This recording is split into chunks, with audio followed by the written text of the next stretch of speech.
অনেক ক্ষেত্রে আমরা দেখি যে দিনের পর দিন কাজ করে যাচ্ছে আসলে যে পরিমাণে রেমুনারেশন পাওয়া দরকার বা যে পরিমাণে প্রমোশন পাওয়া দরকার বা যে পরিমাণে অ্যাপ্রিসিয়েশন পাওয়া দরকার সেই কারণে অনেকে অ্যাপ্রিসিয়েশন পান না। উনি যখন স্ট্রেসফুল লাইফ লিড করেন এবং সেটা কিন্তু বাসাতে এসেও কিন্তু ফ্যামিলির উপরে ওটা এফেক্ট পড়ে। অনেক ক্ষেত্রে কিন্তু প্রফেশনাল যে প্রেশারটা সেই প্রেশারটা কিন্তু আসলে অনেক সময় বাসায় এসে পড়ে। এই ক্ষেত্রে আসলে ওভারকাম করার উপায়টা কি, ওয়েটা কি? আহ এটা কিন্তু একটু অনেক ট্রিকি কোশ্চেন, কারণ এটা আসলে অনেক বড় একটা অ্যান্সার হবে, আমি আগে বলে নিচ্ছি। ছোট করে একটু বিকজ বলেন। অফ, হ্যাঁ, বিকজ অফ এইটা হচ্ছে আমরা প্রতিনিয়ত, ইভেন যদি এক্সাম্পল দিতে হয় আমাদের এইচআর এর ক্ষেত্রেও, কিছুদিন আগে আমি একটা আর্টিকেল পড়ছিলাম এবং ওটা পড়ার পর আমি নিজেও একটা জাস্ট হচ্ছে একটা ছোটখাটো একটা পোস্ট আমি করেছিলাম, যেটা হচ্ছে যে এইচআর প্রফেশনালদেরকে নিয়ে।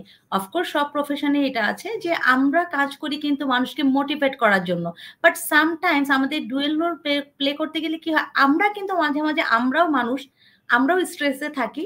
আমাদের মানে রিকগনাইজেশনটা কিন্তু ওরকম ভাবে নাও হতে পারে, মোটিভেশনটা নাও আসতে পারে, বিকজ অফ ম্যানেজমেন্টের চাপ, এমপ্লয়ির চাপ, বিভিন্ন প্রজেক্ট অনগোয়িং থাকে। তো আমরা যদি কোনো কারণে ডিমোটিভেটেড থাকিও, আমরা কিন্তু এমপ্লয়িকে ওই জিনিসটা ফেসটা দেখাই না। হ্যাঁ, আমরা কিন্তু তাকে মানে আমি ডিমোটিভেটেড, বাট আমি অপর পক্ষকে মোটিভেট করছি, এটা কিন্তু এক্স্যাক্টলি। একদিনের ব্যাপার না, এটা কিন্তু রাইট। প্র্যাকটিসের ব্যাপার, ডে বাই ডে। যেহেতু আপনি বললেন profession, this is my profession, I have to coach and counsel, I have to motivate other. যদি এটা হয় যে দীর্ঘদিন কোনো জায়গায় প্রমোশন হচ্ছে না, আপনি কাজ করছেন, আপনি স্টাক হয়ে গিয়েছেন, আমি সবসময় সবাইকে বলি যে আমরা একটা পর্যায়ে হয় কি কাজে নিজেকে এত বেশি ইনভলভ করে ফেলি যে আমরা টাইম ম্যানেজমেন্টটা করি না।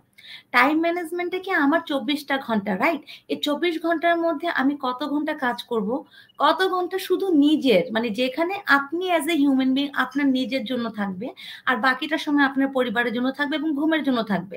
মিনিমাম 6 থেকে 8 ঘন্টা ঘুমাতে হবে যদি সুস্থ শরীর থাকতে হয়। তাহলে আমার কাছে থাকে কত সময়, রাইট? আমার কাছে আরো রাইট। হাফ থাকে।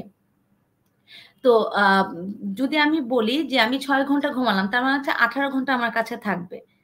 তো এই 18 ঘন্টাটা আমি যদি ভাগ করি, আমি একদম ভোরে ওঠার চেষ্টা করি। আমাদের এখনকার দিনে কালচার হয়ে গেছে, আমরা কিন্তু কেউ ভোরে উঠতে চাই না, একদম অফিস টাইম শুরু হওয়ার আগে উঠি, উঠে দেন হচ্ছে একদম তাড়াতাড়ি করে রেডি হয়ে চলে যাই। তো এই যে ভোরবেলাটা আমরা যদি আর্লি মানে একটু তাড়াতাড়ি ঘুমাতে পারি 10টা থেকে 11টার মধ্যে, এবং আমরা যদি 5টা থেকে 6টার মধ্যে উঠে যেতে পারি, হ্যাঁ, আমাদের কিন্তু অর্ধেক প্রবলেম সলভ। কেন? আমরা একটু এক্সারসাইজ করি। এক্সারসাইজ করলে কি হবে, আমার কিন্তু এক্সারসাইজ যেটা করলে হয় কি, আমার শরীর, আমার অর্গান সব ঠিক মতো কাজ করবে, আমার ব্রেন ঠিক মতো কাজ করবে।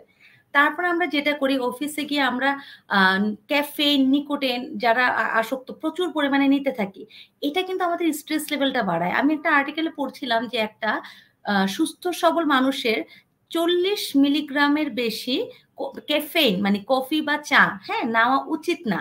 কারণ আপনি রাইট। যখন এই 40 মিলিগ্রামটা ক্রস করবেন, তখনই কিন্তু অটোমেটিকলি একটা হরমোনাল চেঞ্জ আসে, যেটা কারণে স্ট্রেস ক্রিয়েট হয়, যেটা আপনার অনিদ্রার কারণ হয়। আর ওই অনিদ্রার কারণ থেকে কিন্তু রোগ মানে মানে আপনার শরীরে জেঁকে বসে, আপনি মানসিকভাবে ডিপ্রেশনে চলে যান।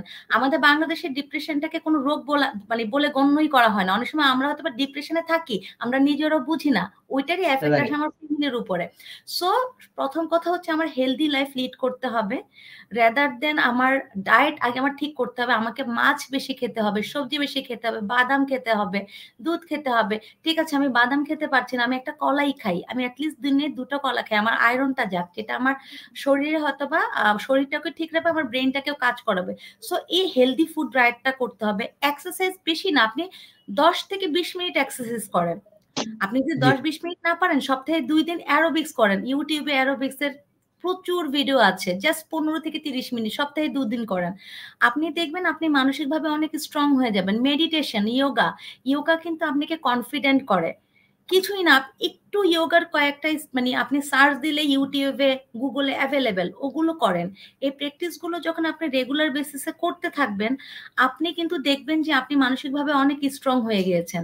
আর মানসিকভাবে স্ট্রং হওয়ার পরে কি, যেটা আমি বললাম স্কিল ডেভেলপমেন্ট, আপনি বলছেন আপনার স্যালারি বাড়ছে না, আপনি যদি প্রাইভেট জব করে থাকেন, আপনাকে কি কেউ ফোর্স করেছে যে ওই জায়গাটাই আপনাকে আটকে থাকতে হবে, স্টাক হয়ে থাকতে হবে? Loyalty is right. Good, but আমরা কাজ করি কেন? আমরা কাজ করি আমাদের নিজের জন্য, আমাদের ফ্যামিলির জন্য।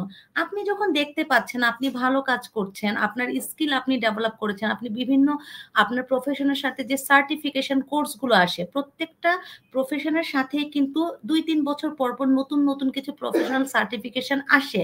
ওটা যদি আপনি করে ফেলতে পারেন, মানে আপনার যুগের সাথে তাল মিলিয়ে করতে হবে। আপনি এখন ফর এক্সাম্পল ১৯৯৯ সালে আপনি মাস্টার্স কমপ্লিট করলেন বা আপনি ইঞ্জিনিয়ারিং কমপ্লিট করলেন। এরপরে আপনি আর কোনো ধরনের স্কিল ডেভেলপমেন্ট কোর্স করলেন না, আপনার প্রফেশনাল কোর্স করলেন না, আপনি ট্রেনিং অ্যান্ড ডেভেলপমেন্ট নিলেন না। হ্যাঁ, বাট আপনি আপনার কর্মক্ষেত্রে খালি কাজই করে গেলেন।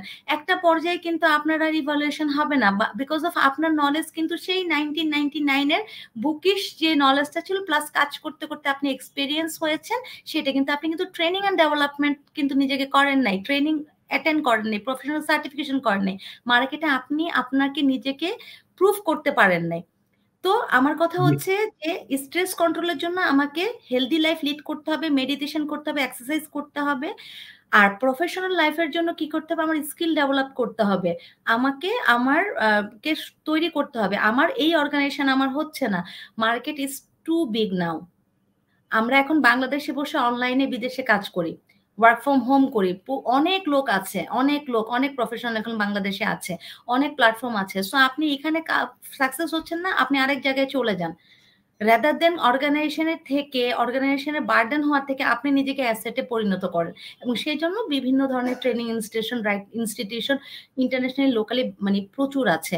আপনি জাস্ট ক্লিক করেন, সার্চ করেন, একটু সময় নিজেকে দেন, অনেক ইউ ক্যান ধন্যবাদ, অনেক ধন্যবাদ। খুব সুন্দর করে ব্যাখ্যা করেছেন।